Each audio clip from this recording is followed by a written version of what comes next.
Abra su Biblia en Juan capítulo 16. En un momento empezaremos a leer desde el versículo 7. Este mensaje se titula Cuando el Espíritu habla.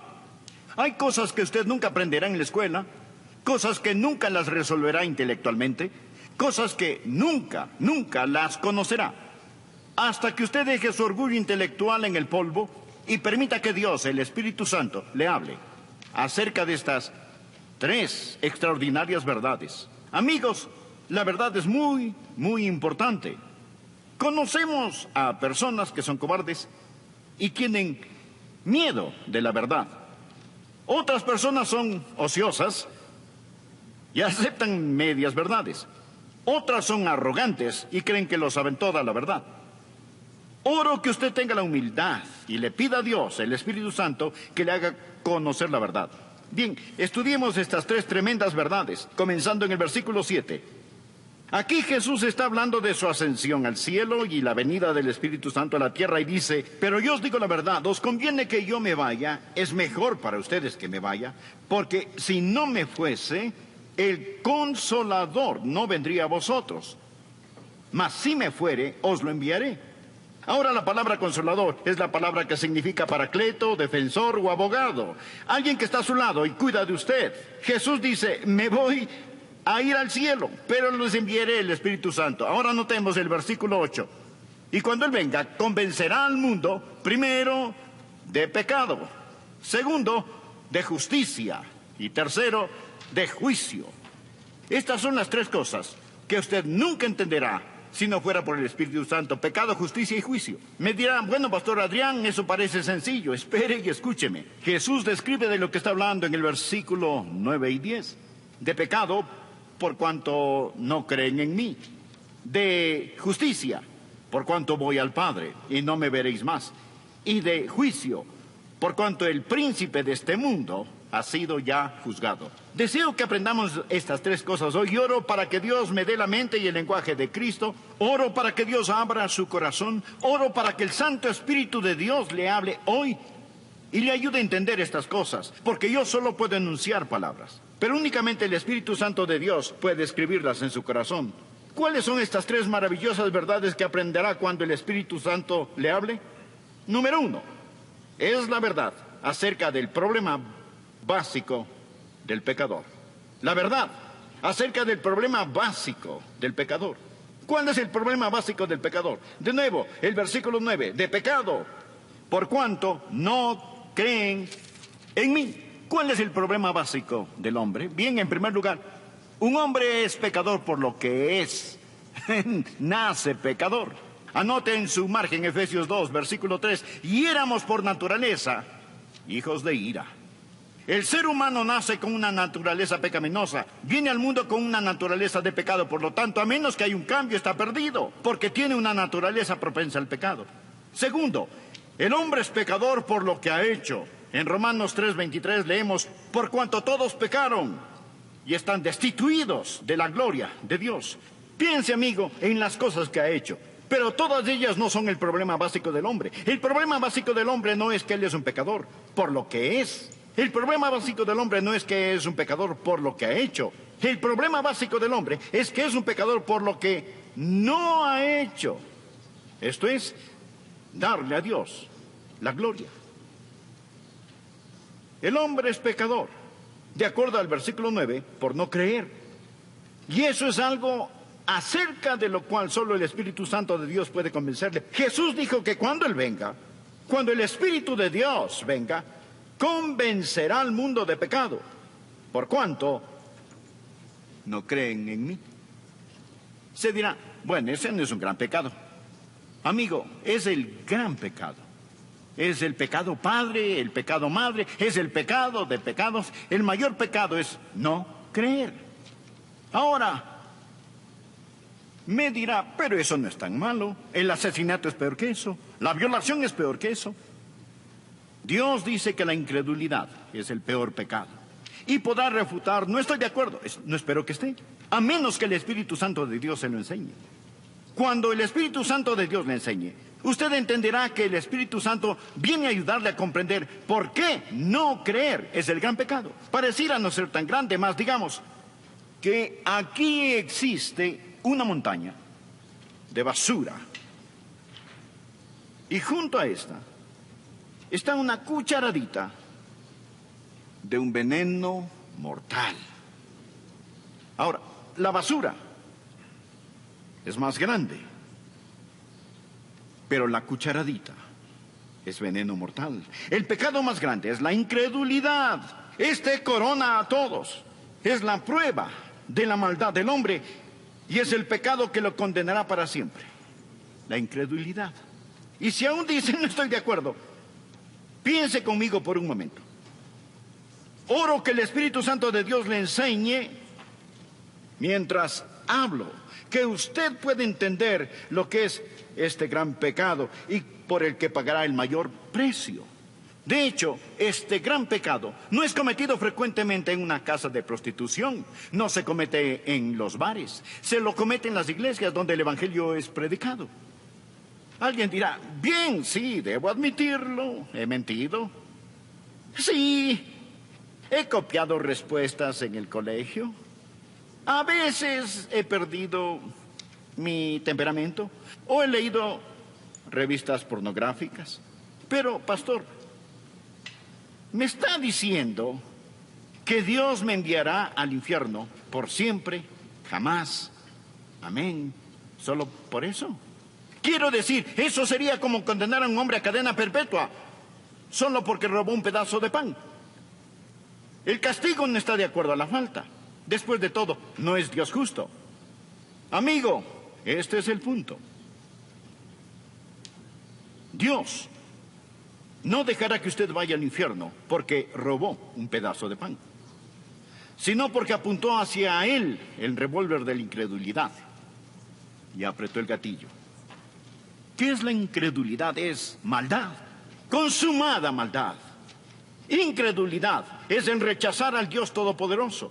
Es decirle a Dios, Dios, tú sigue por tu camino, yo seguiré el mío. Es mi vida, no te la confiaré, no te la daré, me pertenezco a mí mismo. ¿Lo ve? La incredulidad es el pecado principal. Es el pecado de donde proliferan todos los demás pecados. ¿Por qué Adán y Eva pecaron en el huerto del Edén? Básicamente fue por incredulidad. ¿Por qué un hombre miente? Incredulidad. No confía en Dios que le puede sacar del problema en que está.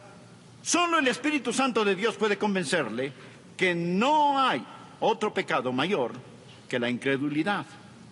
Esta dice, Dios, no eres digno de mi fe, no eres digno de mi confianza, no eres digno de mi amor, no te quiero en mi vida. Bueno, Adrián, no puedo evitarlo. No soy supersticioso, ni religioso, ni puedo evitar si no puedo creer. Amigo, es ahí donde está equivocado. Está equivocado. El Santo Espíritu de Dios lo capacitará para que crea. Esa es la razón por la que la Biblia dice en Hebreos 3:12, mirad, hermanos, que no hay en ninguno de vosotros corazón malo, de incredulidad. La incredulidad no sale de la cabeza, sale del corazón. Es una predisposición contra el Todopoderoso Dios. Es el no confiar en el Dios que le ama. Ahora, yo puedo predicar eso, pero uno de estos días usted entenderá que el mayor pecado, el pecado padre, el pecado madre, el pecado de pecados, el que corona todo, es rechazar a Cristo como su Señor y Salvador personal. Él sufrió, sangró y murió por usted. Él extendió su mano, envió al Santo Espíritu de Dios para que lo convenciera, envió su palabra. Lo tiene escuchando este mensaje y usted rehúsa creer en él. Un jurado puede declararle culpable. Su conciencia le culpa de errores. Pero solo el Espíritu Santo de Dios lo convencerá verdaderamente de su pecado. Sí, el hombre es el pecador por lo que es. Sí, es pecador por lo que ha hecho. Pero el mayor pecado, el pecado de pecados, el pecado padre, el pecado madre, el gran pecado, el pecado condenatorio, es el pecado de la incredulidad. Permítame compartir lo que el Señor Jesucristo dijo. Deseo que por favor anote Juan 3. El que cree en Él, ¿en quién? En Jesús, no es condenado. Pero el que no cree ya ha sido condenado. ¿Por qué? Él no ha creído. No porque ha dicho una mentira, ni haya robado, ni haya cometido adulterio. El precio por esos pecados ya fue pagado, ya ha sido condenado porque no ha creído en el nombre del unigénito Hijo de Dios. El que cree no es condenado. Usted viene con fe y deposita esa fe en el Señor Jesucristo. Y ahora, pues ninguna condenación hay para los que están en Cristo Jesús. Rechace al Señor Jesucristo y usted está condenado porque no ha creído. Usted ha rechazado a Cristo. Ese es el mayor pecado. Y con este conlleva el castigo más grande. Ahora, aquí está la segunda verdad que no entenderá sino hasta cuando el Santo Espíritu de Dios le enseñe. No solo la verdad acerca del problema básico del hombre, la incredulidad, sino dos, la verdad de la provisión abundante del Salvador. ¿Cuál es la verdad acerca de la provisión abundante del Salvador? Que el Espíritu Santo ha venido. Cuando Él habla de justicia. Jesús dijo, por cuanto voy al Padre, y no me veréis más. ¿Cuál es la provisión abundante del Salvador? Se dirá, Él vino a sanar. No, Él vino a enseñar. No primordialmente. Vino para ayudar a los pobres. No, Él vino a buscar y a salvar lo que se había perdido. El Señor Jesús vino como Salvador. Vino a proveer justicia. Vino a proveer justicia. Nacido de una virgen, vivió una vida sin pecado y tomó mi pecado y su pecado sobre sí mismo. Fue colgado en una cruz y con su sangre pagó la deuda del pecado. Lo pusieron en una oscura tumba, resucitó al tercer día, ascendió a los cielos y todo lo que Él vino a hacer fue cumplido. Jesús dijo, he acabado la obra que me diste que hiciera. Le hablaba al Padre, he acabado la obra que me diste que hiciera. Ahora regreso a casa. He terminado el trabajo que me encargaste y ascenderé las altas montañas de la gloria. Y el Espíritu Santo vendrá y Él les convencerá de justicia que pueden obtener por medio de mí. Ahora, la idea del mundo acerca de la justicia es tan deformada como la que tiene del pecado. La idea del mundo acerca del pecado es que el hombre es pecador por lo que hace. No, hace lo que hace porque es pecador. Un hombre no es mentiroso porque miente. Miente porque es un mentiroso. El pecado está en el corazón. La idea del mundo acerca de la justicia está deformada.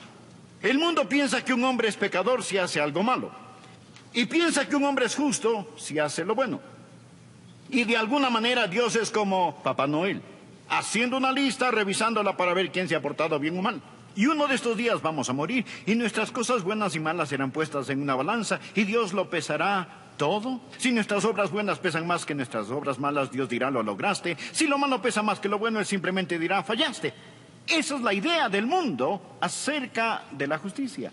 Pensemos por un momento. Si usted pudiera ser presentado como justo delante de Dios por hacer buenas obras, dar dinero, ayudar a los pobres, ser religioso y bondadoso, si pudiera ser tenido como justo por hacer eso, escúcheme, ¿por qué tuvo que morir Jesús? ¿Por qué tuvo que sufrir en la cruz? Si usted puede salvarse por sus propias justicias. Présteme atención. Si usted pudiese salvarse por sus buenas obras, entonces el Calvario fue la equivocación más colosal de las edades. Piensen eso. Permítame darle un pasaje. Pablo dice lo siguiente en Gálatas 2:21. No desecho la gracia de Dios, pues si por la ley fuese la justicia, entonces por demás murió Cristo. ¿Qué significa? Cuando trata de ganar su salvación, está frustrando la gracia de Dios. Pues si por la ley fuese la justicia, entonces por demás murió Cristo. Significa que Él murió en vano. Si usted pudiera, por guardar los 10 mandamientos, ese es el significado de la ley. Si pudiera llegar al cielo, dígame, mi amigo, ¿por qué murió Jesús? ¿Cuál es el propósito de la cruz? Se dice, bueno, Pastor Rogers, soy una buena persona. Déjeme decirle lo que Dios dice acerca de usted. Isaías 64:6. Si bien todos nosotros somos como suciedad y todas nuestras justicias como trapo de inmundicia. No habla de sus malas obras, sino de sus buenas. Ante Dios son como trapos de inmundicia. Estos eran los vendajes de los leprosos. Nuestras justicias son como trapos de inmundicia. Solo el Espíritu Santo de Dios puede enseñarle eso. Verá, usted puede cometer un mortal error al depender de su autojustificación.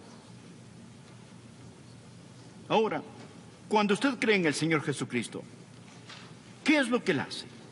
Cuando cree en Él, primero, cambia lo que usted es. En el momento en que usted cree en Él. Recuerde, un hombre es pecador por lo que es. Jesús cambia lo que es. Los creyentes no son solo buenas personas, sino nuevas criaturas. De modo que si alguno está en Cristo, nueva criatura es. Dios le da una nueva naturaleza. De joven recibí a Cristo. Y Dios puso una nueva naturaleza en mi corazón. Tan nueva era esta que mis profesores se preguntaban, ¿qué pasó con Adrian Rogers? Fue un cambio radical. Pero no solo cambia lo que somos, también perdona lo que hayamos hecho. Recuerda que dijimos que somos pecadores por lo que hemos hecho. Bien, cada mancha, suciedad, negrura es lavada más blanca que la nieve y enterrada en la tumba del olvido de Dios.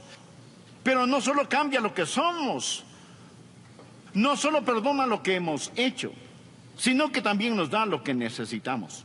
¿Y qué necesitamos? Necesitamos justicia. Bien, permítame darle otro pasaje de la Escritura. Romanos 4, 5 y 6. Mas al que no obra, sino cree en aquel que justifica al impío, su fe le es contada por justicia. Bien, Dios simplemente deposita justicia en nuestra cuenta. Como también David habla de la bienaventuranza del hombre, a quien Dios atribuye justicia sin obras.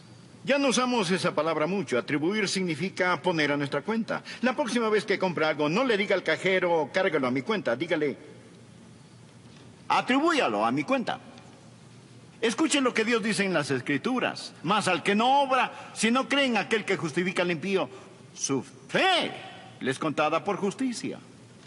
Como también David habla de la bienaventuranza del hombre a quien Dios atribuye justicia sin obras. Dios pone esa justicia en su cuenta. ¿Cuán glorioso es esto? Sí dice, pero no entiendo. Por eso oro para que el Espíritu Santo abra su corazón hoy. Cuando el Espíritu de Dios venga, le convencerá de justicia. La única justicia que usted podrá obtener a través de Cristo. Muchos no entienden esto. Van, se sientan en las iglesias pensando que lo que hacen es un favor a Dios por estar allí. Y no comprenden que necesitan nacer dos veces. De nuevo pregunto, si la justificación viene por la ley, entonces, ¿por qué Jesús murió? El Santo Espíritu de Dios vino para enseñarnos que el problema básico del hombre es el pecado. El Santo Espíritu de Dios ha venido para enseñarnos que Cristo, el Salvador, es la provisión divina y que en Él tenemos justificación. La tercera verdad que usted nunca entenderá sin ayuda del Espíritu Santo es la verdad acerca del poder destruido de Satanás. La verdad acerca del poder destruido de Satanás. Jesús dijo que Él vendrá para enseñarnos acerca del pecado, la justicia y el juicio. Y describe el juicio en Juan 16:11. Dice, y de juicio por cuanto el príncipe de este mundo ha sido ya juzgado. Note el tiempo gramatical aquí. No dice que el príncipe de este mundo, que es Satanás, será juzgado. No, Satanás ya ha sido juzgado. Usted necesita entender esto, porque algunos piensan que aún estamos esperando saber el resultado final. No, cuando Jesús se enfrentó a la cruz, esto es lo que dijo en Juan 12, versículo 31. Ahora es el juicio de este mundo. Ahora, el príncipe de este mundo será echado afuera. No cuando Jesús regrese 2000 años después, sino ahora es el juicio de este mundo. Amigo, cuando Jesús murió en la cruz, el hombre hacía las cosas más malévolas que pueda hacer, mas Dios ganaba la mayor victoria. Cuando Cristo inclinó su cabeza y expiró, el reino de Satanás fue destruido. La espalda de Satanás fue rota. Se dictó sentencia. Es un criminal condenado. El juicio concluyó. Él gobierna un reino condenado. Navega en un barco que se hunde. Satanás está arruinado. Arruinado. Devastado. El príncipe de este mundo ya ha sido juzgado. Esa es la estupidez de la adoración satánica. ¿Por qué seguir a un perdedor? Ahora, el infierno fue preparado para el diablo y sus ángeles. Dios no hizo el infierno para usted. Mas le diré algo. Todo el que me escucha este momento, o cree en el Señor Jesucristo o no cree en Él, todos aquellos que creen en Jesucristo, un día serán como Jesús. De eso se trata la fe cristiana, llegar a ser como Jesús. Eso es lo que Dios hace. Dios quiere hacer a la gente como Jesús, que sean hechos conforme a la imagen de su Hijo. De eso se trata. Usted escucha a un hombre que un día será hecho a la imagen de Jesucristo. Pero permítame añadir, si usted falla en recibir al Señor Jesucristo, si se niega a creer en Él y más bien confía en su propia justicia, usted se está moviendo en dirección opuesta. Y uno de estos días usted será la perfecta réplica de Satanás. Usted será como él. Será transformado a la imagen de Satanás y usted se irá al infierno preparado para el diablo y sus seguidores. Ese es un pensamiento aterrador. Permítame hacerle una pregunta. Cuando llegue a donde se dirige, ¿cómo estará? Todos nos dirigimos a algún lugar. Cada persona va hacia algún lugar. Existen aquellos que han creído en el Señor Jesucristo, que han recibido su justicia y un día serán como Él. Pero si usted no lo ha hecho, le puedo asegurar que un juicio le espera. Amigo, si no es un creyente, ponga su mano sobre su pecho y siente el latido de su corazón. Eso es todo lo que existe entre usted y el infierno. Es todo. Un latido de su corazón. Pero si usted ha entregado su corazón a Jesús, si confía en el Señor Jesucristo, si usted ha dicho, mi problema básico es que no he confiado en Él, pero ahora confío en Él, Dios le dirá, te daré provisión abundante, te daré justicia. Por lo tanto, para ti no habrá condenación. Usted ya no pertenece a esa tribu que sigue a Satanás. Usted ha nacido 2 veces. Ha nacido de lo alto y va rumbo al cielo. Arrodillado hoy oré para que Dios le ayude a entender esto. Porque todo lo que yo puedo hacer es predicar. Es el Santo Espíritu de Dios que le dirá a usted la verdad acerca del pecado, la justicia y el juicio. Lo hará por medio de mis palabras, pero le enseñará si usted abre su corazón. Deje su orgullo en el polvo, por favor, y dígale, oh Dios, habla. Estamos estudiando la epístola de Santiago, que es eminentemente práctica. Hasta podríamos decir que es religión en ropa de trabajo. Y hoy quiero hablar de la anatomía del pecado. Así que veamos Santiago 1 desde el versículo 13. Cuando alguno es tentado, no diga que es tentado de parte de Dios, porque Dios no puede ser tentado por el mal, ni Él tienta a nadie, sino que cada uno es tentado cuando de su propia concupiscencia es atraído y seducido. Entonces la concupiscencia, después que ha concebido, da a luz al pecado. Y el pecado, siendo consumado, da a luz la muerte. En esta epístola de Santiago, la palabra tentación es usada con 2 significados. Algunas tentaciones son en realidad pruebas, no son cosas específicas para inducirnos a hacer lo malo, sino que son simplemente circunstancias que la vida pone frente a nosotros. Estas circunstancias son enviadas por Dios a fin de hacernos firmes y fuertes y para que maduremos. Pero las tentaciones que nos presenta Satanás son generalmente para que hagamos el mal, para que pequemos, para que caigamos. No son para fortificarnos, sino para debilitarnos y finalmente destruirnos. Y es mejor que usted esté listo porque el diablo tiene planes definitivos para sabotear su vida. Él ya ha cavado el pozo en el cual tratará de que usted caiga. Y usted será bombardeado con increíbles tentaciones en cada área de su vida. Por eso es importante que usted aprenda para no sucumbir, para que no sea atrapado en las redes de las tentaciones de Satanás. Y quiero que note 3 cosas importantes. Primera, una posibilidad definitiva. Segunda, una imposibilidad divina. Y tercero, una responsabilidad directa. Bien, primero, una posibilidad definitiva. Verso 13. Cuando alguno es tentado, no diga que es tentado de parte de Dios. Note que no dice, si es que alguno es tentado. Dice, cuando alguno es tentado, porque usted será tentado.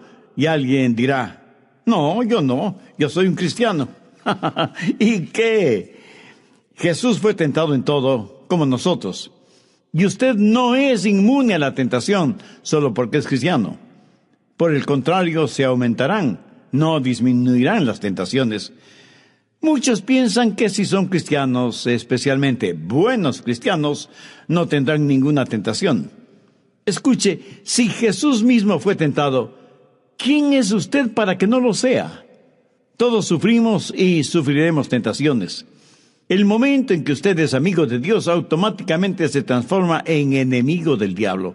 Y cuando usted abre las ventanas de los cielos para recibir las bendiciones de Dios, el diablo abre las puertas del infierno para maldecirle. Esto es algo que necesitamos aprender lo más rápidamente posible. Algunas veces les digo a los nuevos cristianos, si antes no se han enfrentado con el diablo, es porque él y ustedes iban en la misma dirección. Pero cuando dieron media vuelta, inevitablemente chocarán con el diablo. Tendrán una verdadera colisión con él. Hubo un hombre que trabajaba para un jefe malo, cruel. El trabajador era cristiano, el jefe no lo era. Y aunque el cristiano no tenía mucha educación, le contaba a su jefe que el diablo estaba tras sus huellas y que estaba teniendo problemas con la tentación. Un día los dos se fueron de cacería y el jefe le dijo, Juan, eres bastante extraño. Dices que eres cristiano y sin embargo siempre estás hablando de que luchas con la tentación y de que el diablo te persigue. Yo no soy un cristiano ni pretendo serlo. Y sin embargo el diablo nunca me molesta. ¿Cómo puedes explicar esto? Y Juan le contestó, jefe, suponga que cazamos 2 patos. El uno cae al suelo, muerto. El otro cae en el agua, y aunque está herido, está vivo. ¿Tras cuál pato iría usted? Pues iría tras el pato que está vivo. Correcto. Ahora, con todo respeto, le digo, jefe, que el diablo sabe que usted es como un pato muerto. Mi amigo, eso es verdad. El diablo no tiene que preocuparse por algunos de ustedes, porque son como el pato muerto. Si el diablo está tras usted, es porque ve que en usted hay vida. Y no es difícil hacer la aplicación espiritual, ¿verdad? Habrá tentaciones. Todas las personas en todo el mundo tienen tentaciones, sean personas salvadas o perdidas. Pero si usted es un hijo o una hija de Dios, aunque la tentación sea fuerte, más fuerte será el poder que Dios le dará para vencer la tentación y para que salga victorioso. Pero un momento, no se enorgullezca. Nunca piense que llegará un momento cuando ya no será tentado. Esa manera de pensar es ridícula. La Biblia dice, así que el que piense estar firme, mire que no caiga. El hombre orgulloso tienta al diablo para que le tiente. Así que hay una definitiva posibilidad de ser tentado. Segundo, una imposibilidad divina. Cuando alguno es tentado, no diga que es tentado de parte de Dios, porque Dios no puede ser tentado por el mal, ni Él tienta a nadie. Dios no tienta a nadie para que haga el mal, porque Él mismo no puede ser tentado por el mal. Por lo tanto, es absolutamente imposible para Dios el tentar a nadie. Por naturaleza, el hombre quiere culpar a Dios por su pecado, pero mucho de lo que llamamos disculpas o excusas por nuestro pecado es realmente nuestro deseo de culpar a Dios por nuestro fracaso. Ahora, de lo que yo sé, nadie abiertamente ha dicho, Dios me hizo pecar. Pero aunque no lo decimos verbalmente, lo pensamos, y hemos aprendido a disfrazar eso diciendo que Dios nos ha tentado con esto o con aquello. ¿Qué es lo que pasó en el jardín del Edén? Adán y Eva pecaron, y Dios vino buscándoles en el huerto para ver si reconocían su pecado. Pero ¿cuál fue la coartada o la excusa de Adán? Dios, la mujer que me diste me hizo comer del fruto prohibido. Como ves, Dios, no fue mi culpa, fue su culpa o la tuya, pero no la mía. En otras palabras, Adán le dijo que Dios era el que tenía la culpa y que lo que pasó es porque Dios mismo le puso en esa situación. Ahora el apóstol Santiago le va a remover el piso si usted trata de culpar a Dios. Dice que hay dos cosas que son imposibles: que Dios sea tentado por el mal o que Él tiente para mal a alguien. No hay nada que Dios necesite, no hay nada que Dios quiera. Es todo suficiente en sí mismo. Y Él no tiene ninguna comezón que el diablo pueda rascar. Y Dios es completamente santo. Es lo opuesto del pecado, la antítesis del pecado. Por eso no puede ser tentado. Y ya oigo a alguien diciendo: un momento, Pastor Rogers, ¿no fue Jesús tentado y no es Jesús Dios? Ciertísimamente. Pero recuerde que Jesús no solo fue Dios, sino también hombre. Jesús fue tentado en su humanidad, no en su divinidad, y venció a Satanás ejercitando su poder divino como hombre, usando el poder de la palabra de Dios. Por eso dijo: escrito está. Si usted dijera que Dios le ha tentado, tendría la perfecta coartada, la excusa perfecta, porque nadie puede pelear contra Dios. Es decir, todo lo que Dios hace, lo hace bien. Si Dios le pone en una situación que está más allá de su control, usted estaría justificado en culpar a Dios. Pero sabe que aún en nuestros días estamos presentando excusas. Y aunque creo ya no lo decimos, la mujer que me diste, decimos: el medio ambiente en que me pusiste, las glándulas que heredé, los padres que me diste, la forma en que fui criado, y así por el estilo. Esa es la psicología moderna. El hombre no es malo, solo está enfermo. No es su culpa lo que hace, es algo que le sucede fortuitamente. ¿Se da cuenta? Nos hemos vuelto muy hábiles inventando coartadas y excusas. Le preguntaron a un hombre: ¿por qué bebe tanto? Y respondió: bebo porque mi mujer solo se pasa fastidiándome todo el día, criticándome todo el día. Así que bebo para escapar de mi mujer rencillosa. Y le preguntaron a la mujer: ¿por qué le critica y le regaña durante todo el día? Y ella contestó: porque lo único que hace es beber todo el día. Cada persona parece que tiene una coartada, una excusa para justificar lo negativo que hace. Nos hace falta valentía, por lo menos moral, para aceptar las consecuencias de nuestros errores. Tercero, una responsabilidad directa. Santiago, bajo la inspiración del Espíritu Santo, pone la responsabilidad del pecado directamente a donde pertenece. Veamos los versos 14 y 15. Sino que cada uno es tentado cuando de su propia concupiscencia es atraído y seducido. Entonces la concupiscencia, después de haber concebido, da a luz el pecado. Y el pecado, siendo consumado, da a luz la muerte. Amados hermanos míos, no erréis. El pecado es un trabajo interior, interno, algo que sucede primordialmente dentro de nosotros. Ni siquiera podemos decir: el diablo me hizo hacerlo, porque lo que hacemos, lo hacemos nosotros mismos. Santiago habla de seducción. Un hombre inmoral puede seducir a una mujer, o una mujer inmoral puede seducir a un hombre. Pero no está hablando únicamente acerca de pecado sexual. No está hablando solo de adulterio, fornicación o inmoralidad. Pero usa esos pecados como ilustración para toda clase de pecados. Porque, reconozcámoslo, hay algo seductor acerca del pecado. Y quiero que note lo que el apóstol dice sobre la anatomía del pecado para que esté atento al anzuelo del pecado.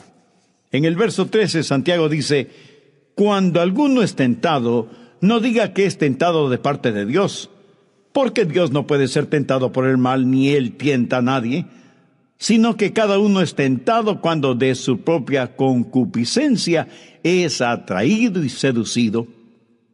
La palabra atraído era una palabra común entre los pescadores en referencia a los anzuelos y carnadas que usaban para atraer a los peces. El pescador debe saber lo que les gusta a los peces, y eso es precisamente lo que él pondrá en el anzuelo para atraerlos o seducirlos. Santiago dice que cada uno es tentado por su propia concupiscencia. ¿Sabe usted cómo un hombre conquista a una mujer o una mujer conquista a un hombre? Exactamente como un pescador atrapa peces, poniendo la carnada correcta en el anzuelo. ¿Sabe usted que el diablo siempre tiene listo un anzuelo con la carnada que a usted le gusta?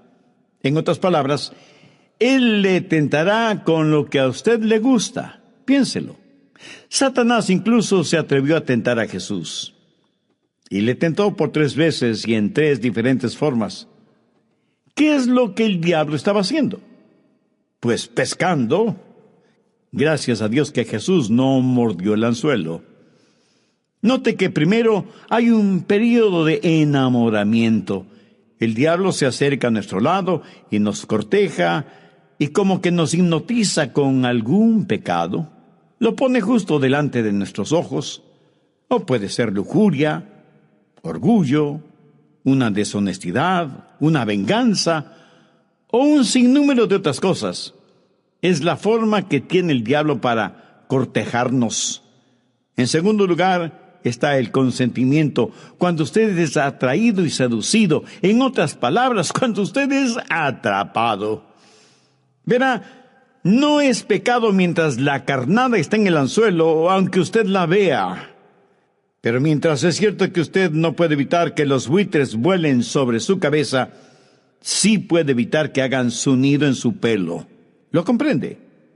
Usted no puede evitar que el diablo ponga tentaciones frente a usted, pero cuando usted la acepta, se efectúa un matrimonio nada santo. Por el un extremo del pasillo viene su concupiscencia, o sea, un deseo malsano, impuro, depravado, y por el otro extremo del pasillo viene la voluntad. Y Satanás preside esta ceremonia.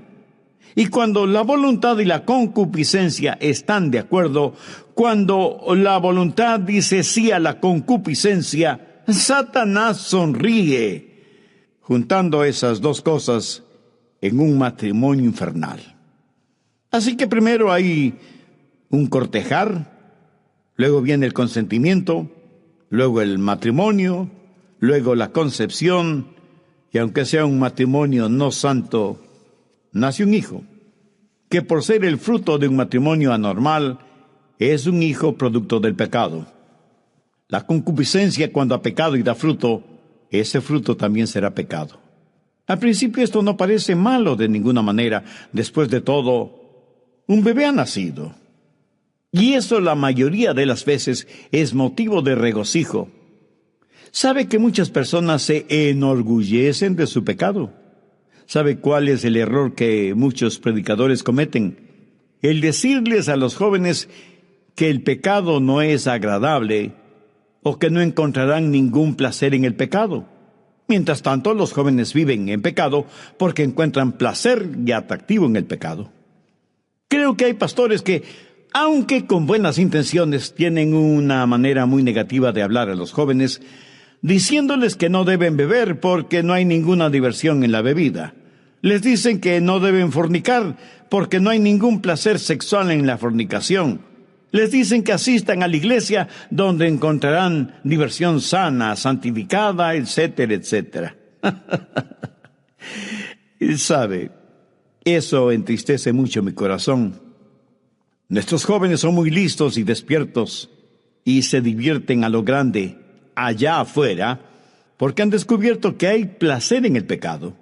Y la Biblia habla de los placeres del pecado. Y cuando la concupiscencia y la voluntad llegan a un consentimiento, se produce una concepción, y el bebé que nace de ese pecado es real. La Biblia dice que todo tiene su tiempo, aun el placer que produce el pecado. Si el pecado no fuera placentero, agradable, atractivo, nadie pecaría. ¿No le parece? ¿Y qué de usted? ¿Todavía esclavo de su propia concupiscencia? Entonces usted, aunque sea una persona religiosa, no conoce a Dios por medio del Señor Jesucristo, y si aún no conoce al Señor Jesucristo, quiere decir que sigue espiritualmente perdido. El diablo es demasiado astuto como para salir a pescar sin anzuelo y sin carnada. Un hombre iba por un camino llevando una canasta con maíz. Él iba dejando caer granos de maíz al suelo, y una piara de cerdos le seguía, comiendo el maíz que el hombre dejaba caer en el camino. Otra persona que observaba todo esto le dijo: Señor, esa es una manera muy extraña de alimentar a los cerdos. Y el hombre le respondió: Oh, no los estoy alimentando. Esa es la forma en que los llevo al matadero. Verá, el diablo tiene una canasta llena de los placeres del pecado y va dejando caer ciertos placeres en el camino de su vida, y usted estará feliz sirviéndose esos placeres sin darse cuenta que está rumbo al matadero, o sea, al infierno. Pero quiero que vea algo más todavía.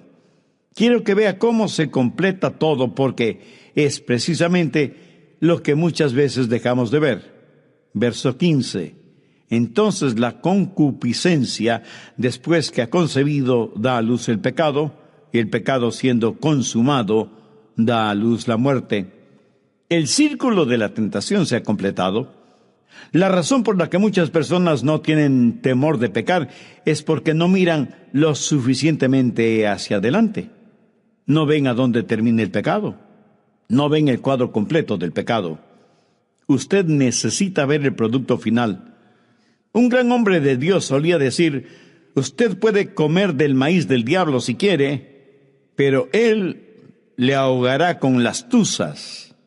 El pan del engaño es dulce, pero después se transforma en cascajo. Proverbios 23:31. No mires al vino cuando rojea, cuando resplandece su color en la copa. Se entra suavemente. ¿Ha notado que los más atractivos y profesionalmente bien hechos anuncios o propaganda son los de los licores y cigarrillos?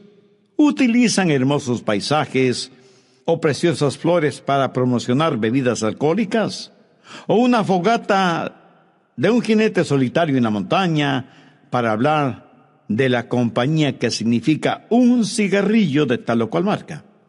Son comerciales poco menos que hipnotizadores.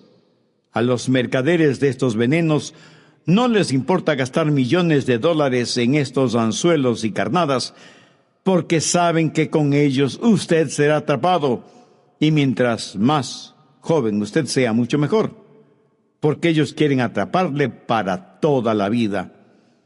Proverbios 23:32.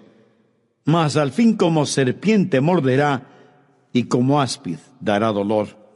No al comienzo, sino al final, cuando el pecado ha sido consumado. Ellos no quieren decir nada acerca del producto final o de la consecuencia del consumo de licores y de cigarrillos. Recuerdo que cuando era pastor de una pequeña iglesia, en el estacionamiento de la iglesia pusimos un anuncio grande contra el peligro de consumir una determinada marca de cerveza que era fabricada en esa ciudad. El anuncio era la foto de un hombre borracho, con una botella de cerveza en la mano, dormido junto a un tarro de basura, con moscas cubriéndole el rostro y un par de ratas alrededor de él. A los pocos días me llamó el dueño de la cervecería diciéndome que quería hablar conmigo. Y cuando nos reunimos para hablar, él me dijo: Señor Rogers, el anuncio que ustedes tienen en el estacionamiento es discriminatorio contra nuestro producto. Yo le contesté: Señor, quiero que sepa que su producto está hecho con lágrimas, mezclado con sangre y con sabor a muerte. Si yo fuera usted, me pondría de rodillas y pediría perdón a Dios. Él se quedó sorprendido. No esperaba escuchar eso. Creo que él esperaba una disculpa de mi parte. Pero él, arrogante, me contestó: bueno, si es así como usted lo ve, le digo que su cartel hace discriminación a mi producto, y eso es más que suficiente para que yo le siga un juicio. Y yo le dije: ¡magnífico! Yo haré publicar esta foto en el periódico. Usted constantemente está bombardeando a nuestros jóvenes, pintando un cuadro con maravillosos escenarios por medio de la radio, la televisión, el cine, las revistas, los periódicos y los enormes avisos en las carreteras, invitando especialmente a los jóvenes a consumir su producto. Y cuando nosotros ponemos en nuestro estacionamiento un cartel con la foto de un borracho, ¿usted viene a amedrentarnos con un juicio? Mire, nosotros quitaremos este anuncio cuando usted quite los suyos. ¿Lo ve? Ellos no quieren mostrar su producto final. Ellos no quieren mostrar en sus anuncios a hombres y mujeres, especialmente jóvenes, borrachos, dormidos sobre su propio vómito. Ellos no quieren mostrar hogares destrozados por el uso y el abuso de bebidas intoxicantes. No muestran a los vehículos chocados y retorcidos porque sus conductores estaban bajo la influencia del alcohol. No muestran las salas de emergencia de los hospitales, especialmente durante los fines de semana o durante días festivos, en donde doctores y enfermeras están tratando de salvar las vidas de personas heridas con armas blancas o armas de fuego usadas por personas bajo la influencia del alcohol. Tampoco muestran las fotos de miles y miles de personas en sillas de ruedas que fueron atropelladas por vehículos manejados por borrachos. Eso jamás lo muestran. Lo que muestran es a gente joven, mujeres hermosas, hombres apuestos, unas veces elegantemente vestidos, en impresionantes salones de baile, otras veces en atractivos trajes de baño, en maravillosas playas o en lujosos yates. Ese es el anzuelo y la carnada que lanzan para atrapar a los incautos. El producto final es una obra de arte del diablo. Busque Proverbios 5:3. Porque los labios de la mujer extraña destilan miel, y su paladar es más blando que el aceite. Y aquí está hablando de una mujer inmoral, una prostituta. Es una mujer seductora. Es una obra maestra del diablo. Los labios de esta mujer son dulces como la miel.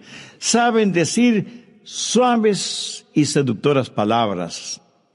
Saben las respuestas filosóficas a por qué lo hace y que no es malo ni pecaminoso. Además, si todo el mundo lo hace, debe ser bueno, ¿verdad? ¿Cómo se puede rechazar algo así? Pero quiero que vea aquí el producto final, el trabajo de arte del diablo. Proverbios 5, versos 4 y 5. Mas su fin es amargo como el ajenjo, agudo como la espada de dos filos. Sus pies descienden a la muerte, sus pasos conducen al Seol. Seguramente hay muchos religiosos materialistas que me están escuchando ahora mismo y que no están pensando en emborracharse ni cometer ninguna inmoralidad, por lo cual se sienten muy orgullosos. Bueno, busque a Jeremías 17:11. Recuerde que estamos hablando del producto final. Y aquí Jeremías habla del materialismo. Como la perdiz que cubre lo que no puso, es el que injustamente amontona riquezas. En la mitad de sus días las dejará, y en su postrimería será insensato. Cuando un hombre se enriquece injustamente y parece que se goza de esa riqueza, la Biblia dice que morirá en la mitad de sus días y tendrá que dejarlo todo. Y en este caso es un hombre insensato. Y algunos dirán, bueno, pastor, yo no robo, soy un buen hombre de negocios. Escúcheme. Usted puede ser un sagaz hombre de negocios que no hace nada fuera de la ley, pero lo que hace es inmoral. Se aprovecha de las demás personas. Pero algunos no hacen eso, sino que son adictos al trabajo porque alguna vez escucharon que deben ganar todo el dinero que puedan, tanto y en cuanto lo hagan honestamente. Mi amigo, ese es un pésimo consejo.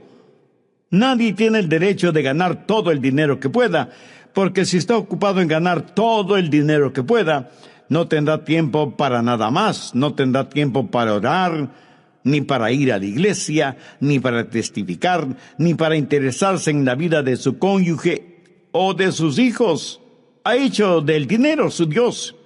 Y aunque no hay nada de malo en el dinero en sí mismo, es terrible cuando descubrimos que en vez de tener nosotros dinero, es el dinero el que nos tiene a nosotros. Mi amigo, si usted es un materialista, es mejor que vea el producto final. Es mejor que vea no solo el anzuelo, sino la carnada que está en el anzuelo. Todo lo que usted tiene lo dejará en la mitad de sus días, y en postrimería usted habrá sido un insensato. La Biblia nos lo dice una y otra vez. Hay camino que al hombre le parece derecho, pero su fin es camino de muerte. No mire las cosas por lo que son, mire cuál es el fin de esas cosas. Hay una definitiva posibilidad de que usted sea tentado. Hay una definitiva imposibilidad. Dios no tienta a nadie. Y hay una directa responsabilidad cuando cada hombre, por su propia concupiscencia, es atraído y seducido. Entonces la concupiscencia, después que ha concebido, da a luz el pecado, y el pecado siendo consumado, da a luz la muerte. ¿Y cuál es la respuesta para todo esto? La respuesta, por supuesto, es Jesucristo. Solo por medio del Señor Jesucristo usted puede vivir como debe vivir. ¿Por qué? Verá, un hombre cae en tentación, una mujer cae en tentación porque están tratando de satisfacer algo dentro de ellos. Pero recuerde que Dios nos hizo, y nos hizo de tal manera que no podamos tener nunca verdadera satisfacción a menos que tengamos a Jesucristo. Dios hizo a los peces para que nadaran en lagos, ríos y mares. Dios hizo a los pájaros para que volaran libremente en el aire. Y Dios le hizo a usted para que usted le conozca, para que le ame, para que le sirva. Y Dios hizo algo por usted que no lo hizo para nadie más en la creación. Dios le dio de su espíritu. Dios le hizo a su imagen y semejanza. Y usted nunca encontrará genuino descanso hasta que descanse en el Señor Jesucristo. Y hasta que eso suceda, usted será como un pez en un árbol o como un pájaro en el agua. Se sentirá desadaptado. Será como una pieza cuadrada, tratando de quedar bien en un hueco redondo. Y el diablo viene y ve ese deseo suyo, y es un deseo legítimo dado por Dios mismo. Y él tratará de que usted satisfaga ese legítimo deseo en una forma ilegítima, y eso es pecado. Pero en Jesús y por intermedio de él, sus deseos serán satisfechos legítimamente. Por lo tanto, la manera de vencer la tentación es recibiendo a Cristo como Salvador, amándole, sirviéndole. Alrededor nuestro tratamos de encontrar lo que el corazón anhela sin que haya sido contaminado por el pecado. He descubierto el secreto de dónde encontrarlo. Solo en Jesús hay verdadera satisfacción. Jesús es todo lo que el mundo necesita. Caminamos a ciegas porque el pecado nos ha enceguecido. Debemos abrir las negras cortinas de la noche y mirar a Jesús para que la luz resplandezca. Pero Jesús no solo es la respuesta para la tentación porque nos satisface, sino que además nos fortalece. El Cristo que vive en usted le dará el poder para vencer al enemigo, el diablo, y el Espíritu Santo le prevendrá sobre anzuelos y carnadas. Y el Espíritu Santo le dirá, mira, tú no necesitas eso. Cuando usted se salva, Dios le hace una nueva criatura. San Agustín, ese gran cristiano de épocas pasadas, en su juventud fue un joven disoluto, inmoral. Desperdiciaba su vida con prostitutas y con personas de vidas degeneradas. Pero un día tuvo un encuentro con Jesús y fue salvo y nació de nuevo. Seguía siendo joven con todo el fuego y la pasión de su juventud, pero ahora era salvo. Jesús había tomado residencia en su corazón. En su tiempo sencillamente le llamaban Agustín. Siendo ya salvo, un día Agustín caminaba por una calle cuando una de sus ex amigas prostitutas le vio y le llamó a viva voz. Él pretendió no haberle escuchado y comenzó a caminar en dirección opuesta a la que ella llevaba. Ella volvió a insistir llamándole, «¡Hey, Agustín, soy yo!» Y él, sin detenerse, le contestó, lo sé, pero yo ya no soy yo».